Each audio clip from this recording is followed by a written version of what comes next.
Thanks, Dale. Welcome to all concerned citizens. So I run a think tank, the Rhode Island Center for Freedom and Prosperity. How many of you know what a think tank does? Right. Well, we think. And our credo and one of our main thoughts is that freedom is indispensable to our well-being and prosperity. Yeah, it is. And in this case, today we think that freedom from oppressive meals and sales taxes is indispensable to your well-being and prosperity. You all instinctively know how the meals tax increase will negatively affect your businesses, how easy it is for cross-border consumers to flee our state and go to other states. So we did a little thinking and we did a little research and analysis on what the governor's overall sales tax increase would mean for our state. We've invested in a very complex economic modeling tool that allows us to make projections like this. So let me tell you some of the overall impacts that this general sales tax increase would mean for Rhode Island. First of all, they're hoping to raise $95 million. They're only going to get $35 million in increased revenues because of the decreased economic activity it will cause. And a lot of that decrease will come from the restaurant owners. 1,400 private sector jobs will be lost. And again, mostly from the retail industry, like yours. Municipalities would also lose almost $10 million in commercial property taxes.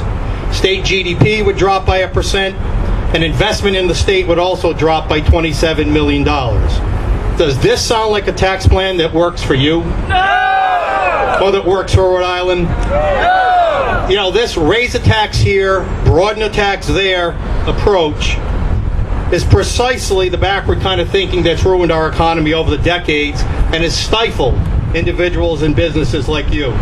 This tax would make Rhode Island even less competitive with our neighbors.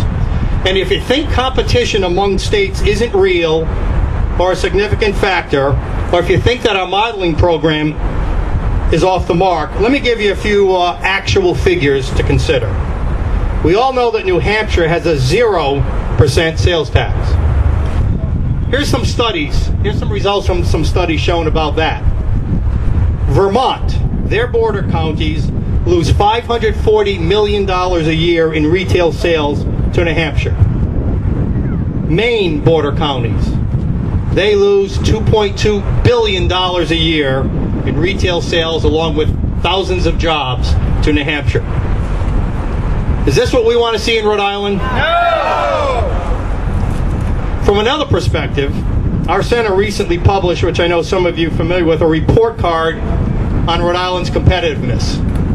Guess what we grade in overall tax burden and small business climate? F, along with dozens and dozens of other categories where we rate F. We are last or near last in New England and across the nation in far too many categories. To use a sports analogy, we're a last place team. Why would we want to possibly do anything that would worsen our standing? It's almost baseball season. How many of you are Red Sox fans? Yeah. Imagine with the season right around the corner, imagine if the Red Sox were a perennial last place team. And they came to you and said, well, instead of doing something to make our team more competitive, we're going to make ourselves less competitive. How would that feel for you? How would you like that as a fan? Oh, and by the way, we're going to raise prices on popcorn and soda and everything else you buy at the ballpark. And that's going to make you happy, right? No, it's ridiculous. Well, this is exactly what we're looking to do here. So I have a different vision. Instead of driving consumers out of Rhode Island, how would you like to see people flowing across the border from Massachusetts and Connecticut to dine at your establishment? Instead of killing jobs, how would you like to see over 24,000 more people gainfully employed and spending money? Instead of people struggling to make ends meet, how would you like to see more Rhode Islanders with higher disposable incomes? Instead of a loss of gross domestic product, how would you like to see a GDP that rises by 25%? That's $15 billion in this state. Well, how much would you like to see all these things happen? And I can tell you that they can happen. If we follow the New Hampshire model, our think tank's working on a projection that we're going to release next month, that shows that these things can come true if we follow New Hampshire's lead and we provide freedom from oppressive taxes for our people and businesses. Next month, we'll be releasing a report that proposes to eliminate the sales tax, 0.0. How much would this benefit your business?